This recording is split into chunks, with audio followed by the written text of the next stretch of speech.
Olá, eu me chamo Ricardo Correia e sou docente do Departamento de Terapia Ocupacional da Faculdade de Medicina e do Programa de Pós-Graduação em Psicossociologia de Comunidades e Ecologia Social da Universidade Federal do Rio de Janeiro, a UFRJ. Sou líder e coordenador do Laboratório de Estudos da Ocupação Humana e Tecnologias de Participação em Terapia Ocupacional, o LEO, que faz parte do Diretório de Grupos de Pesquisa do CNPq. O meu tema a ser apresentado neste primeiro encontro sobre estudos da ocupação humana é sobre a historicidade da terapia ocupacional como ponto de partida para os estudos da ocupação humana, salvaguardando o nosso patrimônio. O meu objetivo é compartilhar aqui com vocês algumas ideias que conduziram formulações, ora distintas, ora comuns, sobre a ocupação humana enquanto uma experiência na vida social e a da terapia ocupacional enquanto uma profissão e disciplina para lidar com as problemáticas atreladas a esta experiência.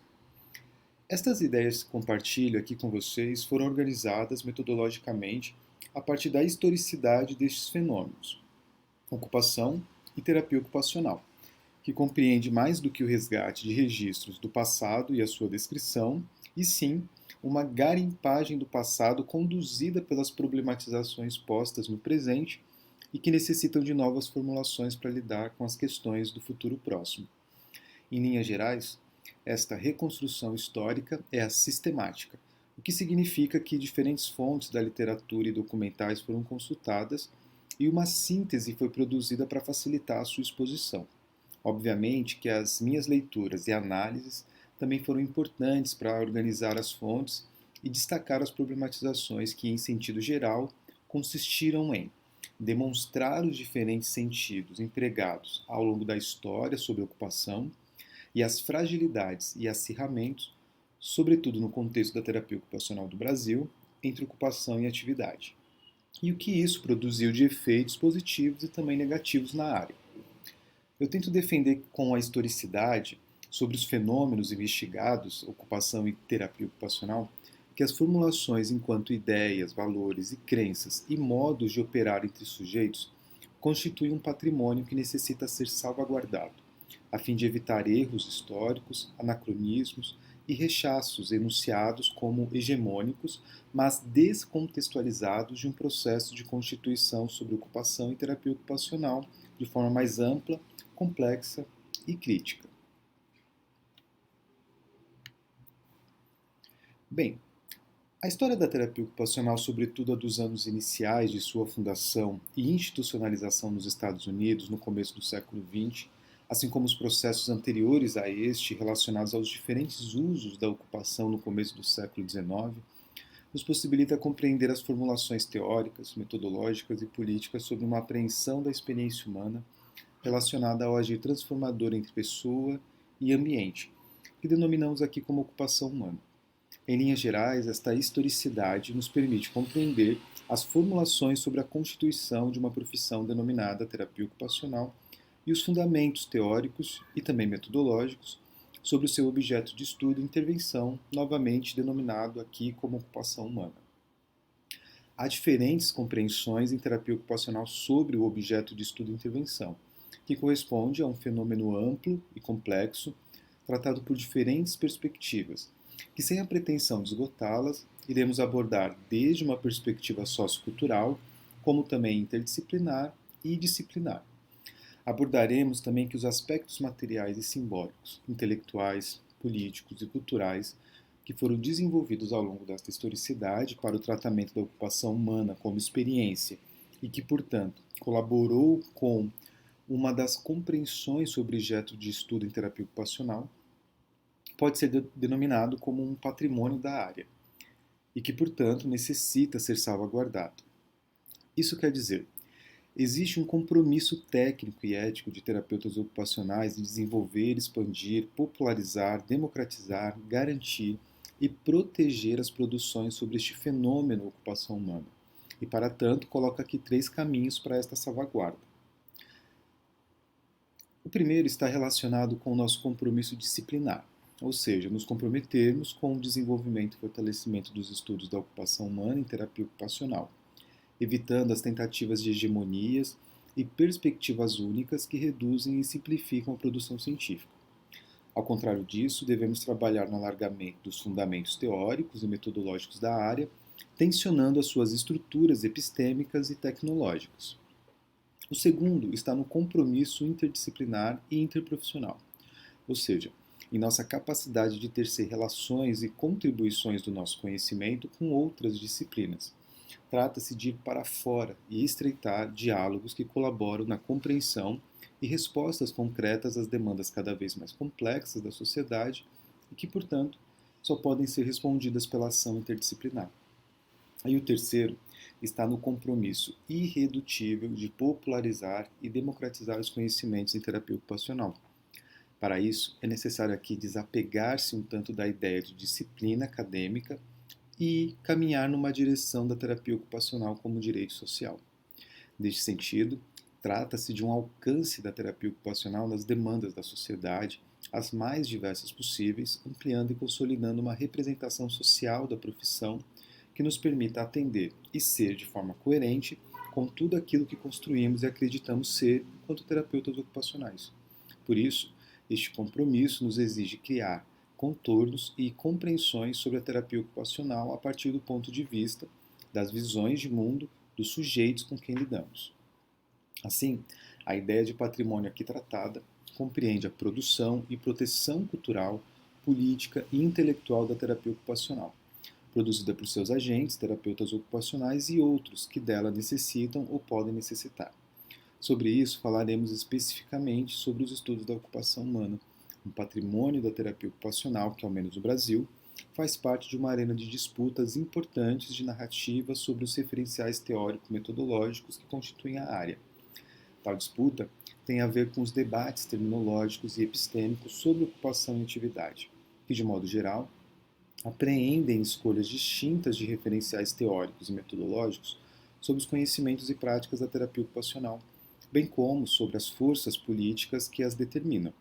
Desta forma, falamos também sobre processos de colonização do conhecimento, disputadas entre sujeitos, narrativas e posicionamentos entre a ciência local e global, periférica e dominante,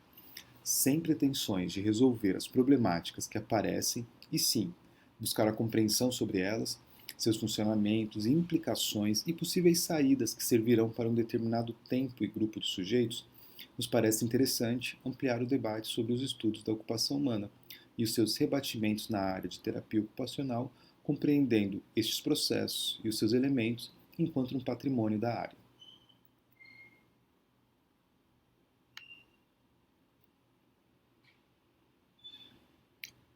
De modo geral, estou chamando de estudo da ocupação humana um desenho em formato de rede que delimita e coloca as possibilidades de referenciais teóricos, metodológicos sobre ocupação humana construídos ao longo da historicidade da terapia ocupacional e em convivência e articulação disciplinar e interdisciplinar. A ideia de rede interepistêmica, na qual define bem a proposta de estudos da ocupação humana, trata dos saberes tanto construídos pelos agentes acadêmicos, profissionais em terapia ocupacional, como de agentes externos, como as pessoas, grupos e populações que produzem e reproduzem significados a respeito da terapia ocupacional através dos seus sistemas cognitivos de crenças e valores que conformam as representações sociais sobre terapia ocupacional, terapia e ocupação, e, portanto, de elementos que determinam o posicionamento e a convocação de terapeutas ocupacionais às possibilidades em responder às suas demandas da sociedade. Assim, estudos da ocupação humana não é um novo referencial teórico-metodológico, como também não é a mesma coisa que ciência ocupacional ou modelo da ocupação humana, por exemplo.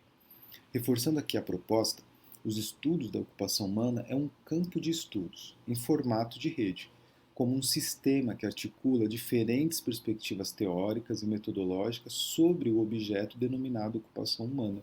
Desta forma, podemos dizer que, por exemplo, a ciência ocupacional, o modelo da ocupação humana, o modelo canadense, entre outros, situam-se no campo dos estudos da ocupação humana.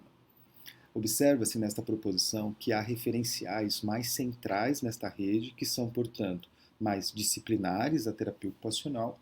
e aqueles mais dispersos e afastados do centro, que são denominados de interdisciplinares. Isso, em nossa visão, compreende aproximações e distanciamentos epistêmicos que respondem mais às demandas de conformação dos fundamentos da área de terapia ocupacional, como os referenciais disciplinares e aqueles que atendem demandas mais complexas, na qual a lógica de conformação das disciplinas é completamente insuficiente. Agora, observem que, independente de determinado referencial ser disciplinar ou interdisciplinar, não há uma dicotomia entre eles. Todos estão articulados em rede, conectados com um eixo comum que delimita suas relações e coerências, que é a atenção sobre a experiência humana enquanto ocupação. Assim, destacamos a importância de que um campo de conhecimento não é somente um conjunto de teorias e procedimentos metodológicos estruturados sobre paradigmas científicos, mas é também um campo de construção histórico e político e, portanto, de poder simbólico, na qual terapeutas ocupacionais e outros sujeitos operam determinados interesses, os quais seus sentidos e formas de validação sobre verdades a respeito do objeto de estudo e intervenção são produzidos e atribuídos pelos próprios sujeitos da operação. É por isso que acreditamos que há ou deve haver diferentes campos de conhecimento em terapia ocupacional.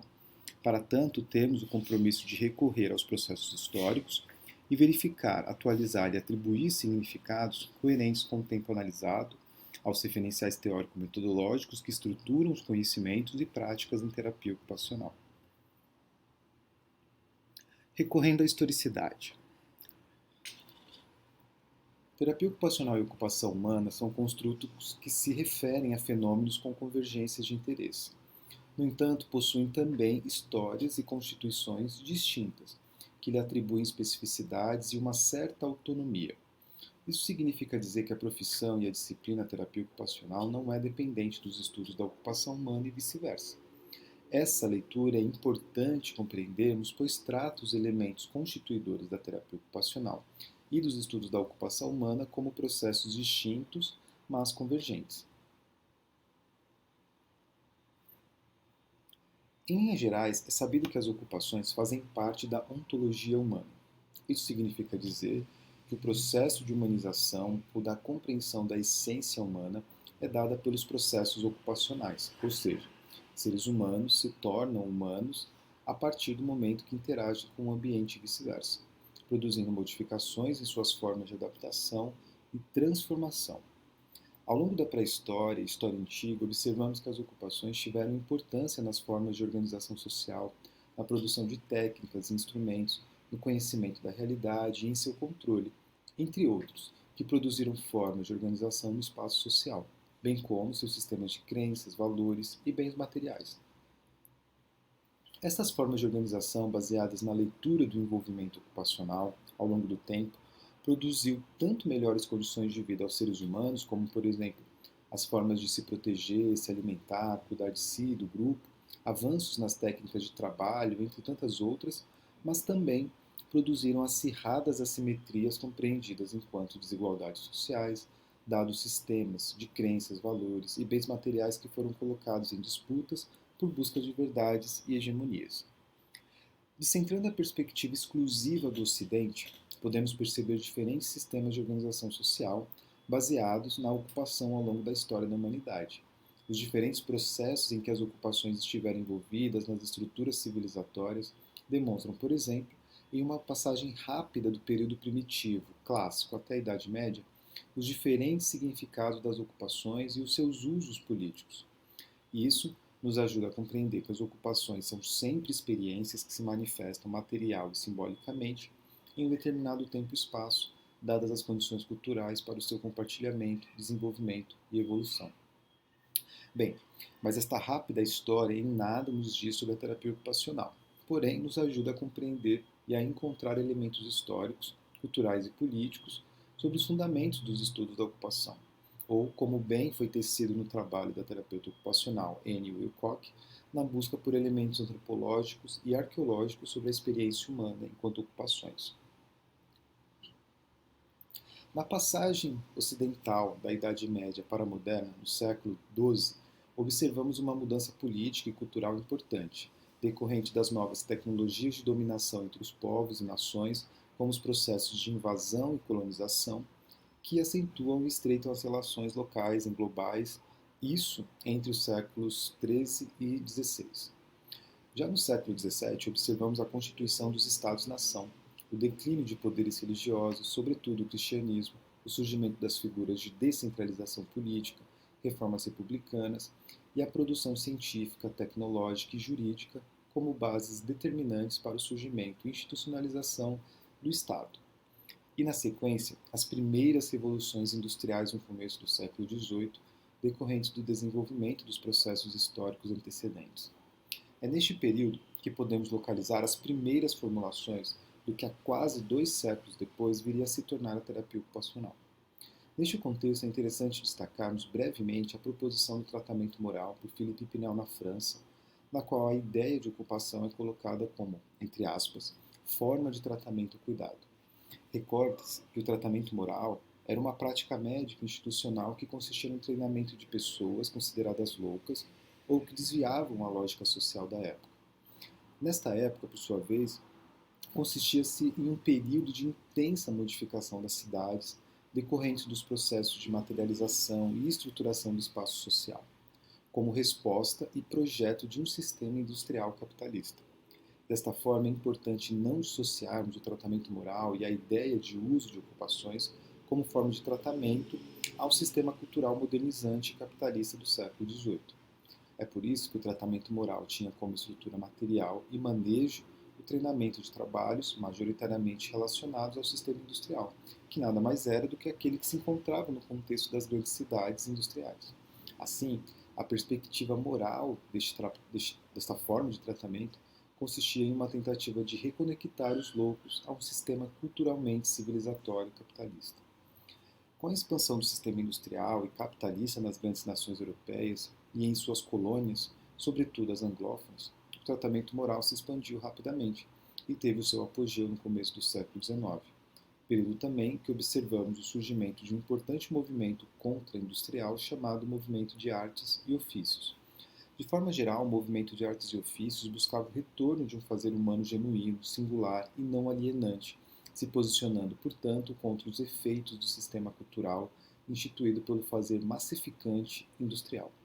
O artesanal, neste sentido, é mais do que o artesanato, pois compreende um novo paradigma sobre o fazer humano, singular e transformador, contrário ao industrial capitalista. Diferentes organizações de artesãos e artesãs se difundiram e passaram a constituir-se como polos de formação teórica, prática e política que reconfiguraram o tratamento moral dentro das instituições. Começam a surgir neste período os primeiros cursos sobre os usos de ocupações, com enfermos, ocupações curativas, terapêutico ocupacional, tratamento por ocupações, ocupações educativas, treino de ocupações, entre outras de diferentes perspectivas, que foram assentando experiências para a formulação da terapia ocupacional. Ainda neste contexto, já no final do século XIX, houve um forte declínio do tratamento moral entre diversas questões, a ausência de políticas sociais e de processos de gestão das instituições psiquiátricas, bem como para pessoas com deficiência e também com doenças relacionadas à tuberculose, por exemplo.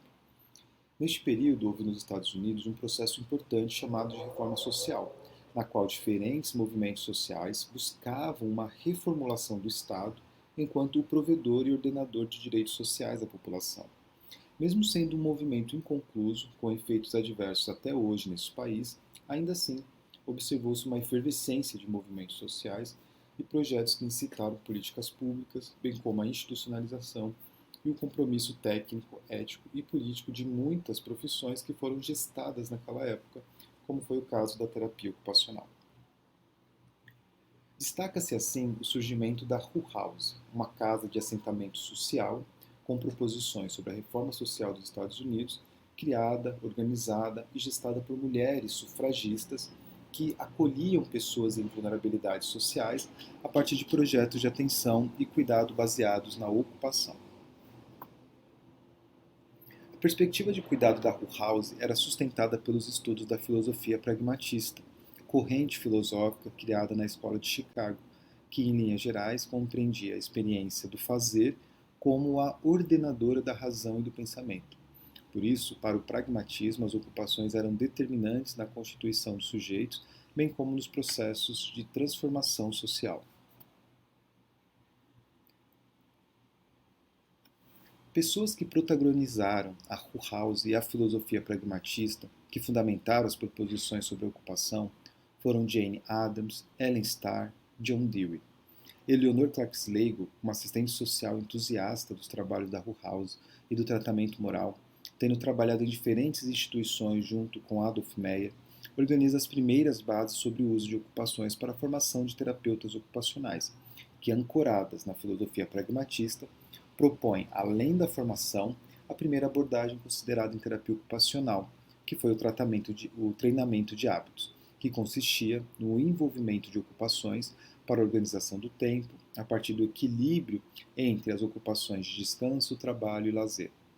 Para Sligo, a busca deste equilíbrio é um processo de produção de bem-estar e conexão subjetiva com fazeres significativos enraizados na cultura e no mundo compartilhado dos sujeitos. Junto a outras entusiastas da terapia ocupacional, como George Burton, Thomas Kinder, Adolf Meyer, Susan Tracy e outros, entre os dias 15 e 17 de março, se reuniram em Clifton Spring, na cidade de Nova York, nos Estados Unidos, para fundar a Sociedade Nacional para a Promoção da Terapia Ocupacional, o que viria mais tarde se tornar a Associação Americana de Terapia Ocupacional, a AOPA. Assim, é com a fundação da sociedade que é criada a profissão terapia ocupacional, bem como as suas primeiras diretrizes para conformar técnica, ciência e institucionalidade à nova profissão. No final de 1918, a sociedade encontra, no final da Primeira Guerra Mundial, a oportunidade de a terapia ocupacional oferecer seus serviços e ser reconhecida entre outras profissões e, sobretudo, regulamentada por órgãos de governo. Neste contexto, a terapia ocupacional participa dos centros de recuperação de soldados e marinheiros feridos de guerra e amplia a formação de terapeutas ocupacionais. Assim, entre os anos de 1917 até meados de 1940, observa-se a criação de cursos de terapia ocupacional e a inserção de terapeutas ocupacionais em hospitais, sanatórios, entre outros serviços ainda com pouca expressividade. Foi somente no início da Segunda Guerra Mundial, a partir da parceria com a Associação Médica Americana, que efetivamente se considera a expansão e fortalecimento institucional da terapia ocupacional naquele país. Este período foi fortemente marcado pelas ciências médicas nos fundamentos da terapia ocupacional, que deixa de ter a ocupação como experiência central na prática da profissão para se adequar às clínicas médicas e justificar o uso das ocupações como técnicas ou recursos para o tratamento de doenças e deficiências. Este período foi compreendido por diversos autores e autoras como o período reducionista da terapia ocupacional. Ainda assim, foi neste período que diversas teorias, técnicas e abordagens foram criadas e adaptadas em terapia ocupacional. Observamos um crescimento exponencial da profissão e a sua cientificidade. Houve a expansão da terapia ocupacional entre os anos 1930 e 1980 para diversos países do mundo, especialmente nos países do norte global, e nos anos 1950, mais na América Latina, África e Ásia. Fortalece-se neste período uma ideia ou um paradigma da terapia ocupacional como profissão de reabilitação ou paramédico, que foi o caso que observamos aqui no Brasil. Mesmo considerando um histórico prévio às experiências do uso de ocupações como forma de tratamento, como no caso da terapêutica ocupacional de Nise da Silveira e Dona Ivone Lara, nos anos 1940, a terapia ocupacional instituída por agências internacionais e governamentais em nada consideraram estes processos e instituíram uma profissão baseada em uma mistura de modelos do norte global, sobretudo das experiências em terapia ocupacional dos Estados Unidos, Canadá, Inglaterra e Israel. A justificativa para a criação da profissão na América Latina, ou inicialmente para a formação de profissionais de reabilitação, estava atrelada à recuperação de pessoas com sequelas de poliomielite e sarampo. Este projeto, gestado e implementado pela Organização das Nações Unidas, a ONU, junto a outras diversas agências associadas, criaram na cidade de São Paulo seu primeiro centro de referência em reabilitação, lá no Hospital das Clínicas da Universidade de São Paulo, em 1956. No entanto, é importante recordarmos que já em 1954 havia sido criada a Associação Brasileira Beneficente de Reabilitação, a ABBR, na cidade do Rio de Janeiro, com o primeiro serviço de reabilitação em terapia ocupacional e fisioterapia, bem como os primeiros cursos técnicos de formação gestados pelo arquiteto Fernando Lemos. Outras experiências em terapia ocupacional foram sendo desenroladas e colocadas em curso tanto no Brasil, nos demais países da América Latina, como no mundo todo. Destaca-se o movimento crítico, epistêmico e político sobre o retorno dos fundamentos da ocupação dos Estados Unidos, conhecido como ciência ocupacional, originalmente proposta como uma disciplina acadêmica enquanto curso de doutorado na Universidade do Sul da Califórnia, e que foi liderado pela terapeuta ocupacional Elizabeth Erickson. Ancorada nos trabalhos gestados por Mary Hyde, David Nelson, Gary Hoffman, entre outros, Elizabeth Erickson protagoniza um momento importante de mudança de paradigmas sobre a terapia ocupacional e também sobre perspectivas teóricas e metodológicas sobre a ocupação humana. A ciência ocupacional, enquanto disciplina científica preocupada com a natureza da ocupação ou dos seres ocupacionais, estrutura concepções filosóficas sobre a ocupação, definindo pontos de partida sobre o que é ocupação e, portanto, passa a delinear seus quadros de referência, suas metodologias, terminologias e conceitos próprios. Assim, observamos no curso histórico diferentes momentos e forças que produziram sentidos à ideia de ocupação, seus usos e formas de institucionalizá-la, como na criação da terapia ocupacional como profissão, bem como em uma disciplina associada chamada ciência ocupacional. Paralelo a isso, é importante destacar que no Brasil, até o final dos anos 1970, a terapia ocupacional que era praticada era uma reprodução dos referenciais e até mesmo da sua organização política baseada nos países anglo-saxônicos, especialmente dos Estados Unidos, de onde vinham as principais fontes teóricas.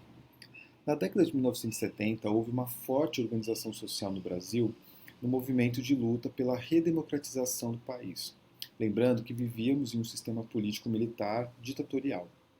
Ainda neste período, a prática de terapeutas ocupacionais era essencialmente vinculada às instituições psiquiátricas e de reabilitação, reproduzindo os sistemas de manutenção das próprias instituições e da alienação dos sujeitos.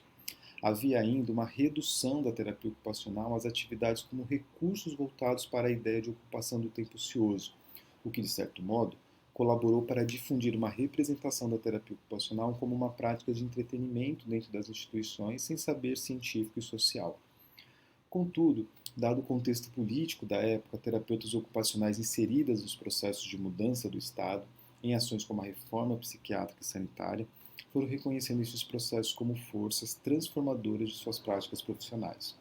É neste momento que observamos uma confluência de forças políticas e epistêmicas como indissociáveis do saber fazer em terapia ocupacional,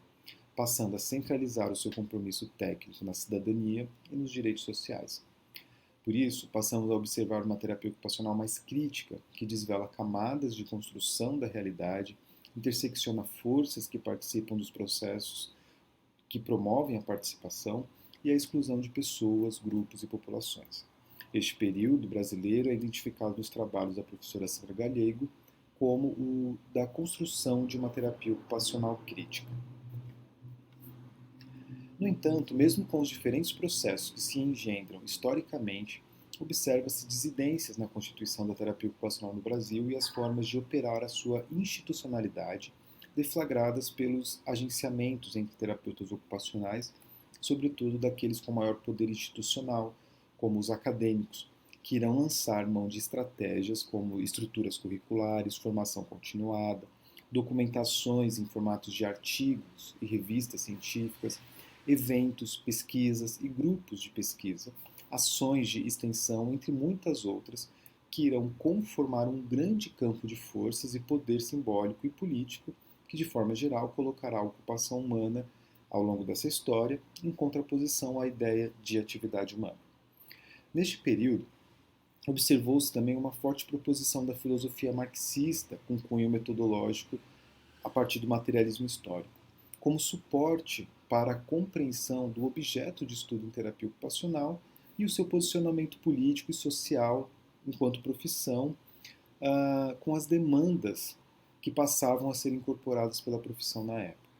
Sem sombra de dúvidas, observamos um crescimento significativo na terapia ocupacional dado este processo. No entanto, é importante destacarmos e compreendermos os fatores que se colocaram também contrários à ideia de ocupação humana. Um deles, e talvez o mais forte, é o fato de o termo ocupação ter uma polissemia de significados que, no contexto brasileiro, estava ou ainda está fortemente atrelado à ideia de trabalho, ócio, ocupação do tempo livre, que em geral tratava de uma representação social que tanto desqualificava o sentido científico, social e político da terapia ocupacional, como a colocava no senso comum. Também houve uma forte crítica na época sobre a hegemonia dos referenciais anglófonos na prática de terapeutas ocupacionais brasileiras, que, de certo, segundo achados na literatura da época, desconsideravam perspectivas políticas, sociais e culturais na determinação da vida dos sujeitos atendidos, tratando, portanto, de uma terapia ocupacional neutra e acrítica. No entanto, é importante considerarmos que já nesta época, os anos 1960 e 70, estudos sobre a crítica do paradigma reducionista sobre a ocupação e a prática da terapia ocupacional, como vimos no trabalho de Mary Riley,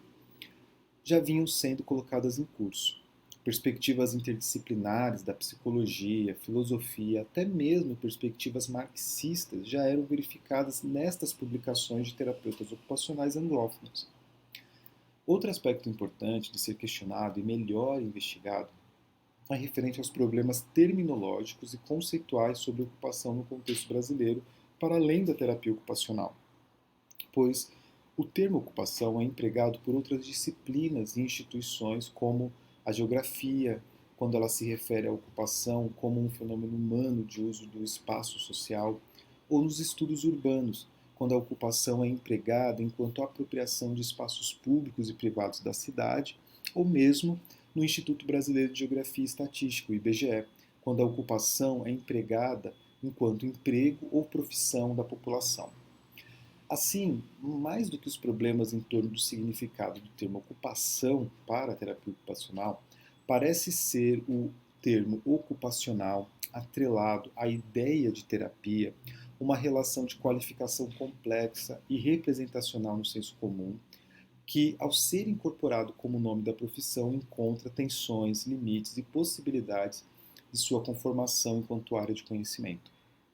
Desta forma, é importante questionarmos os modos insuficientes de operar a crítica de uma parte da terapia ocupacional brasileira em relação ao rechaço que foi feito sobre a produção estrangeira e internacional a respeito da ocupação humana, uma vez que para tal operação houve também uma hegemonia de referenciais estrangeiros, especialmente os europeus, incorporados na produção de terapia ocupacional do Brasil. É importante considerar que a crítica feita por terapeutas ocupacionais brasileiras foi relevante e substancial para o futuro e as mudanças no posicionamento político da profissão, mas desconsiderou substancialmente dois importantes processos. Um relacionado às mudanças críticas que a terapia ocupacional no contexto anglófono, bem como de outros países como os da América Latina vinha passando,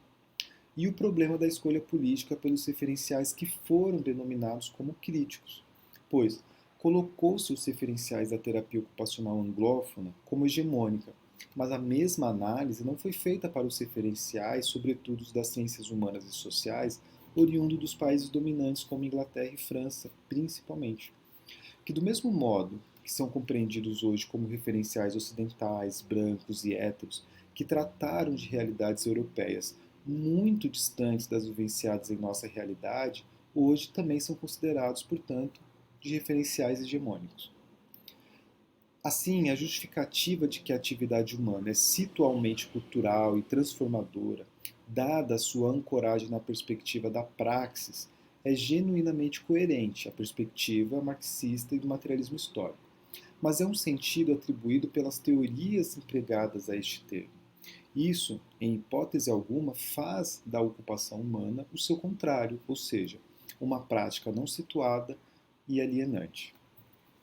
Como eu disse, Mary Riley, por exemplo, já abordava a perspectiva do comportamento ocupacional como expressão da cultura. E bem antes disso, no começo do século XIX, John Dewey tratava a ocupação pela filosofia pragmatista como uma experiência sociocultural transformadora na comunidade e, portanto, uma dimensão social e coletiva da ocupação. E até mesmo no contexto brasileiro, quando retomamos o trabalho de Inês da Silveira e Dona Ivone Lara, já construíam práticas transformadoras no contexto institucional psiquiátrico baseados na ocupação. Assim, nos parece que o não diálogo com tais perspectivas traçadas nestes períodos, entre muitas outras perspectivas, parece ser uma fragilidade para a oposição feita para o termo ocupação no começo, ou mais precisamente no final dos anos 70 até o começo dos anos 90, o que gerou anos mais à frente uma lacuna epistêmica e uma hegemonia inconclusa sobre as perspectivas relacionadas à atividade humana. De qualquer forma, este debate merece maior atenção, cabendo aqui apontá-lo e reforçar um aspecto muito importante, a de que esta tensão ainda assim é necessária, pois permitiu, de qualquer forma, que a terapia ocupacional se colocasse de maneira mais rigorosa na produção de conhecimento científico. É por isso que podemos hoje, por conta disso, reconhecer diferentes referenciais teóricos e metodológicos em terapia ocupacional, e particularmente no Brasil, organizados sob dois grandes eixos distintos: atividade humana e ocupação humana. Bem, este percurso histórico nos permite então identificar e compreender que diferentes sentidos sobre a ocupação humana foram empregados e atribuídos conforme os interesses e as necessidades de uma determinada época. Tais interesses foram e continuam sendo operados por sujeitos, terapeutas ocupacionais, que lançam mão de estratégias para difundir e institucionalizar suas perspectivas teóricas e metodológicas. Por isso, se trata de um modo de organização e operação política fundamental às diversas formas de constituição da área, que se dão por processos e acordos políticos e epistêmicos entre o seu corpo social, com mais ou menos diálogo junto à sociedade em geral. É nesse sentido que o Laboratório de Estudos da Ocupação Humana e Tecnologias de Participação em Terapia Ocupacional, o LEO, se ancora para desvelar os diferentes sentidos que, com um recorte no contexto da América Latina e nos países lusófonos, a ocupação humana foi empregada na produção de conhecimento e prática em terapia ocupacional, alargando deste modo a rede de seus referenciais teórico-metodológicos. O mais interessante deste processo é que, por vezes, a dicotomização entre ocupação e atividade, como ocorre, por exemplo, no contexto brasileiro, bem como a supressão do termo atividade em documentos oficiais que se passa no contexto estrangeiro ou nos documentos oficiais, como o da World Federation, para se referir ao objeto e à prática da terapia ocupacional, parecem ser tão frágeis, pois pouco expressam a complexidade epistêmica em terapia ocupacional em um contexto global, deflagrando muito mais as suas dificuldades em produzir uma comunicação assertiva e efetiva com a sociedade em geral. Assim, resgatar, atualizar, reconhecer e problematizar os processos históricos que estiveram contornando as formulações de sentido sobre ocupação e terapia ocupacional são importantes perspectivas de análise para salvaguardar os elementos que constituem o patrimônio intelectual, cultural, social e político da área de terapia ocupacional. Estes elementos, quando salvaguardados, permitem compreender os modos de operação implicados na institucionalização da área, os aspectos que a influenciaram, as forças que a determinaram e os sujeitos que a conduziram de forma indissociável de seus sistemas de valores e crenças. Contudo, a fim de evitar anacronismos, este patrimônio em terapia ocupacional também permite abrir um diálogo sobre a identidade profissional, bem como suas tendências e perspectivas para o futuro, colocando os sentidos de seu objeto em função das demandas cada vez mais complexas da sociedade. Por fim, se faz necessário, sob o compromisso de ampliar a comunicação da terapia ocupacional com a sociedade em geral e popularizar e democratizar os seus conhecimentos, que a terapia ocupacional se posicione como direito social.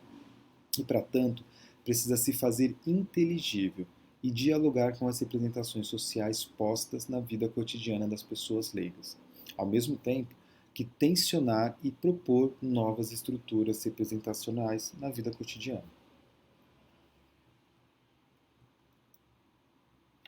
Bem, eu agradeço a oportunidade e espero nos encontrarmos na roda de conversa para um bate-papo mais amplo e profundo. Estes são os meus contatos e o do laboratório, o Léo. Sigam as nossas redes sociais. Um forte abraço e até a próxima.